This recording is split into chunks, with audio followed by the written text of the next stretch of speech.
Hi there, today I'd like to show you how to crochet the Trinity stitch, and I'm going to do this in two phases.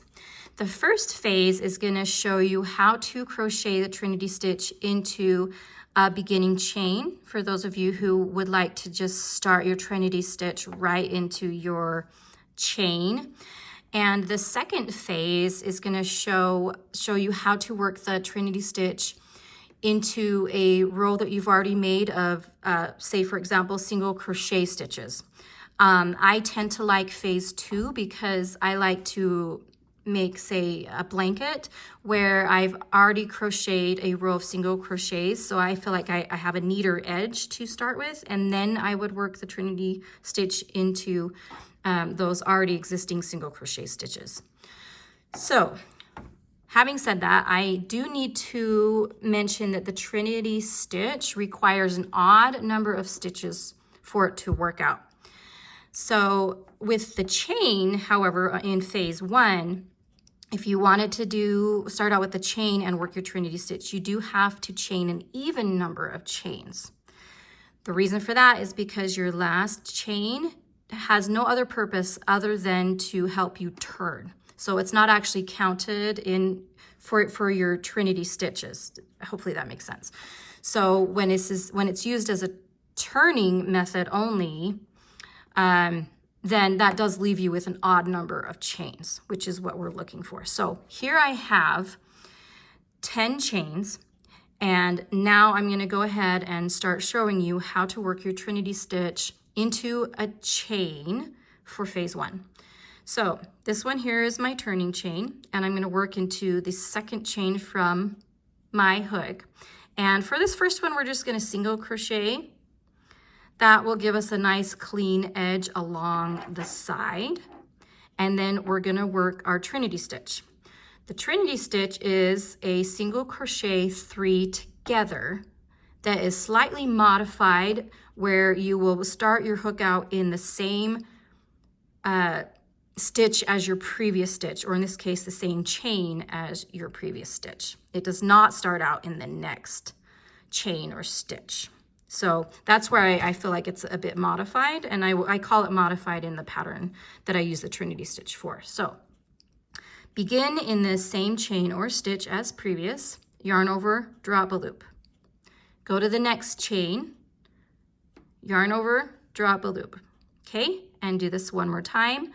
Insert your hook into the next chain or stitch, yarn over, drop a loop. When you have 4 loops on your hook, you are ready to yarn over and draw through all 4 loops on your hook.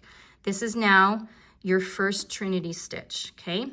Now to keep your stitch count correct, after a Trinity stitch, you need to chain 1 with one exception. The only exception to this is when you have worked your final Trinity stitch. You will not chain 1 at the end of that. And I'll show you that. Okay, so let's work our next Trinity stitch. Insert your hook in the same stitch as previous. Drop a loop. Insert your hook into the next chain or stitch. Drop another loop and do it again. Okay, and then yarn over and draw through all 4 loops on your hook. Chain 1. Okay, and then you're going to do this again.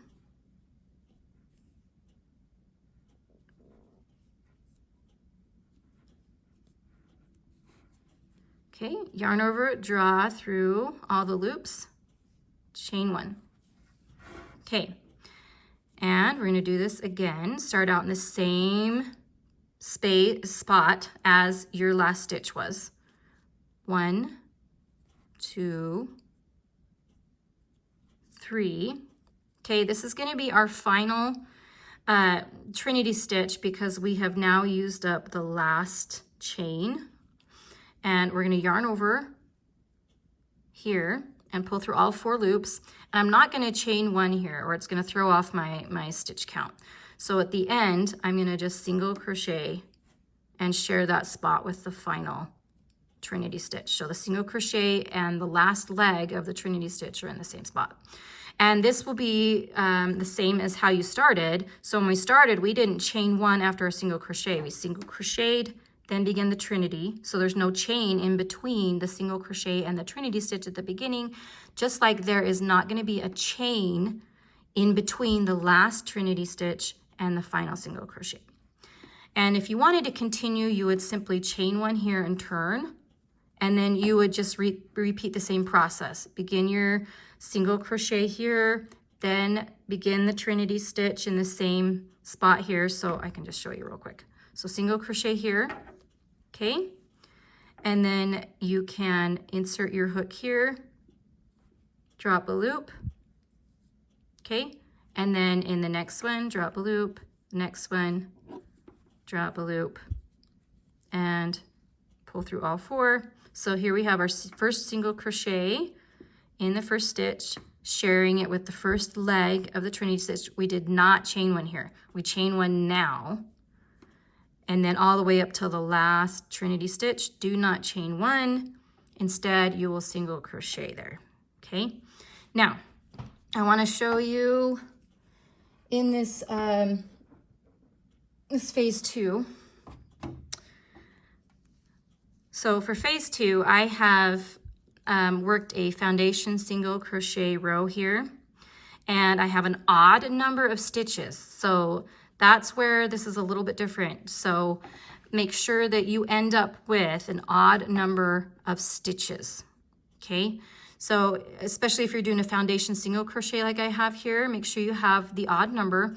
Or like I mentioned with the chain, you can still work a chain and then do a single crochet row. You don't have to do a foundation single crochet. But yeah, so you can just chain an even number, then single crochet in the second, chain from hook, and then work your single crochet row. And then you would have something similar to this anyway. So with this one, here is my beginning, my first row. And now I want to start working Trinity stitches. So right here I have chained one at the end of my row. I'm going to turn. And now I can start my Trinity stitch. So I'm going to single crochet in this first spot. Do not chain one here, okay?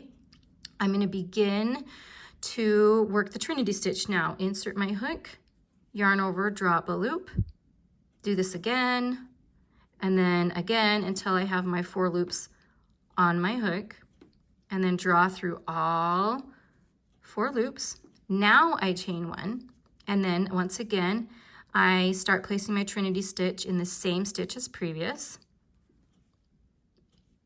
Drop a loop, next stitch, drop a loop, next stitch, drop a loop, okay? Yarn over through all 4, chain one, okay? I'm gonna work a couple more of these and get to the end. I mean, really at this point, nothing's really different from what we were doing back on the chain that I showed you, but it doesn't hurt to show this more, right?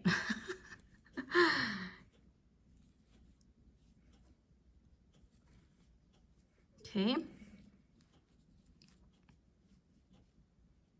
Here's my chain one, and I'm chaining one because it's not my last Trinity stitch.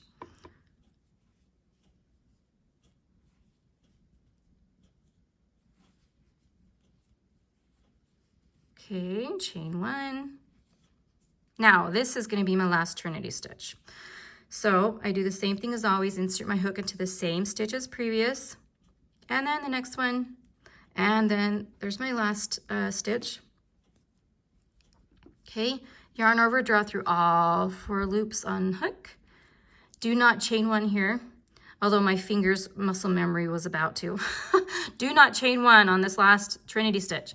Instead, work a single crochet here, and that will keep our stitch count correct. And it also gives us the even edge on this side as well if we do the single crochet at the beginning and the single crochet at the end. Okay, and then just like I showed you before, to continue, you'll chain one and then start your single crochet again here. And then you'll just do your Trinity stitches with a chain one after them, except for the very last Trinity stitch, in which case you will not chain one, you will single crochet here. Okay, I hope you find that helpful, and I hope you have a good rest of your day.